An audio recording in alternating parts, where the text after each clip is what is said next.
Hello, good morning, good afternoon, good evening, and welcome to another Monday Morning Art Talk. I'm Steven Silver, character designer and teacher, dedicated to helping you learn about the art industry and living up to your potential. Whippy!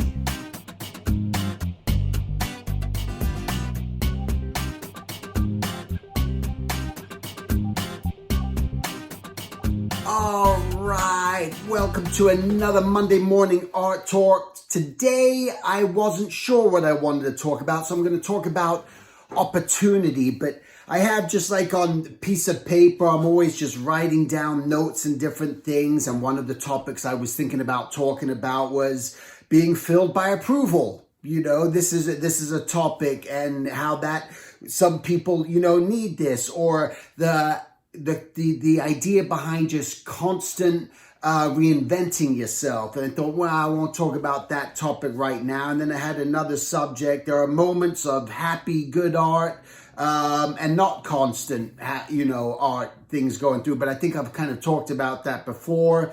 And then I also have a subject here that says just what sets you apart helps you move up. And then I thought, well, yeah, that's a good topic too, but still I wasn't feeling it. And then I was just looking over and just saw my book that I have just lying there. It's a book that I wrote called Conquering the Artist's Struggle, which you can get either through my website, or you can, where I can sign it for you, or you can get it on Amazon too. And there was just a part that I opened up. I said, I'm just going to talk about the first page that I opened up. So the first page that I opened up was just called Opportunity. So I thought, this is a good one, and I want to discuss this. And I started with a quote from Wallace D. Wattles. And he says, "Do not wait for an opportunity to be all that you want to be. When an opportunity to move to be more than you are now is presented and you feel impelled toward it, take it. It will be the first step toward a greater opportunity."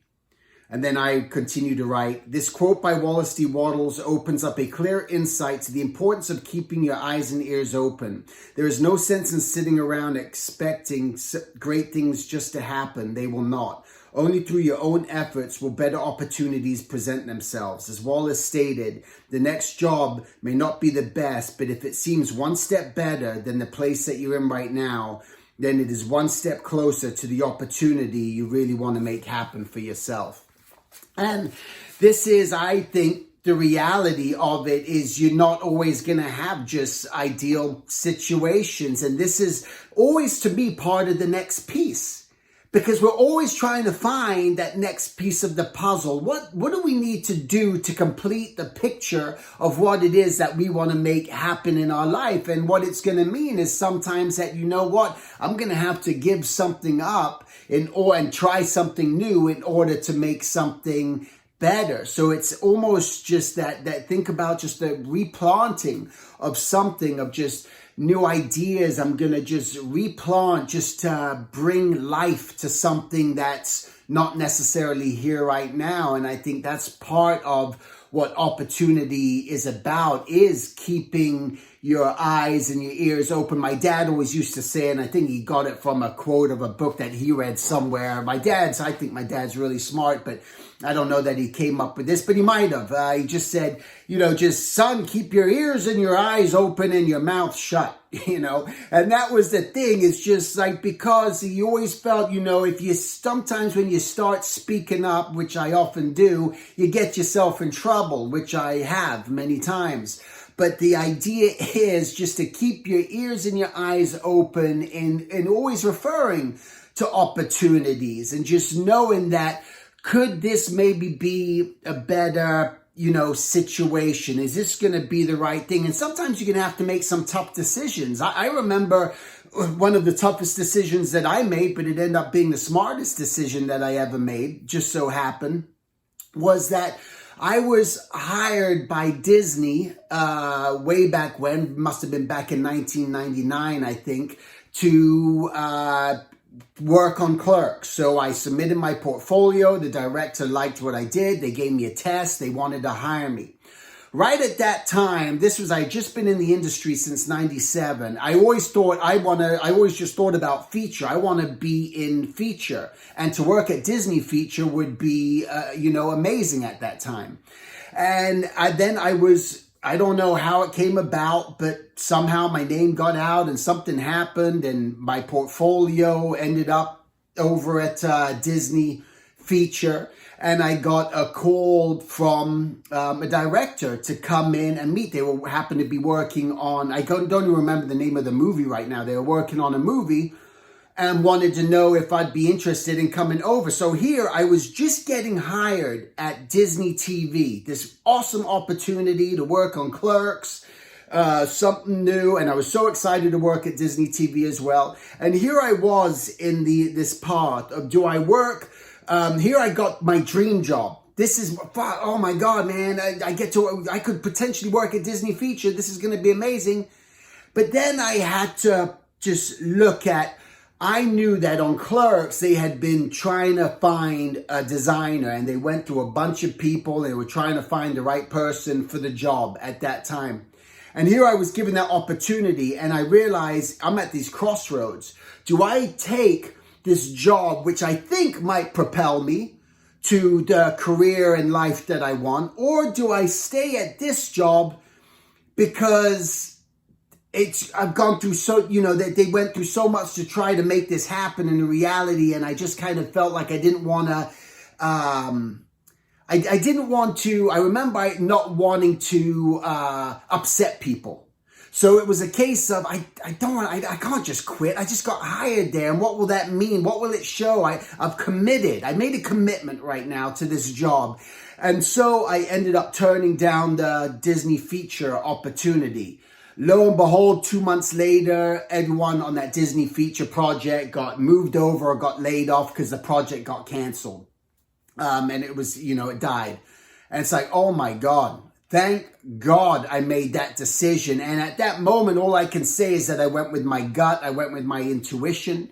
And that's why I would say anything that comes and any opportunity, sometimes, again, it's going to be such a gut feeling. Like you're going to be at your job doing your regular thing, whatever it may be. You might be working for a company. You might be doing graphic design for a company. You might be a modeler, an animator for a company, and another opportunity is starting to arise or you're hearing of something.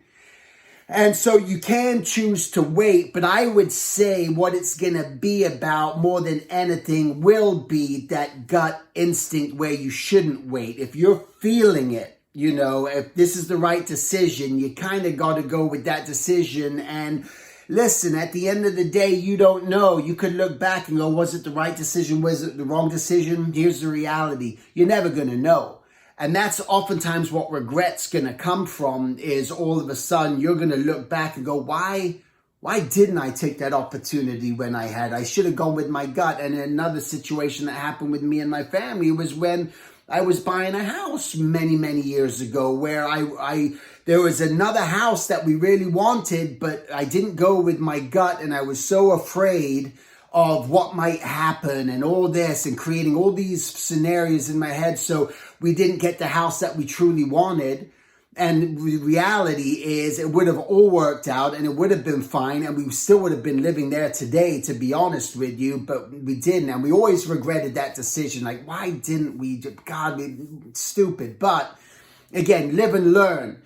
But it also made me realize, because of that mistake, the house that I'm living in now made me realize that I'm not going to let this house pass me by now. We got to do this. I'm not going to worry about future circumstances or what might happen and I'm going to deal with what happens when I deal with what happens. And that's really my philosophy, is why I think it's important just to try things and take those steps. Again, you don't put yourself in financial risk, and don't put other people in danger, and don't do things that could potentially go horribly wrong. Again, you might say, well, how am I going to know? You don't know, but again, you get a gut feeling like, okay, I'm not doing anything that's going to put me in prison.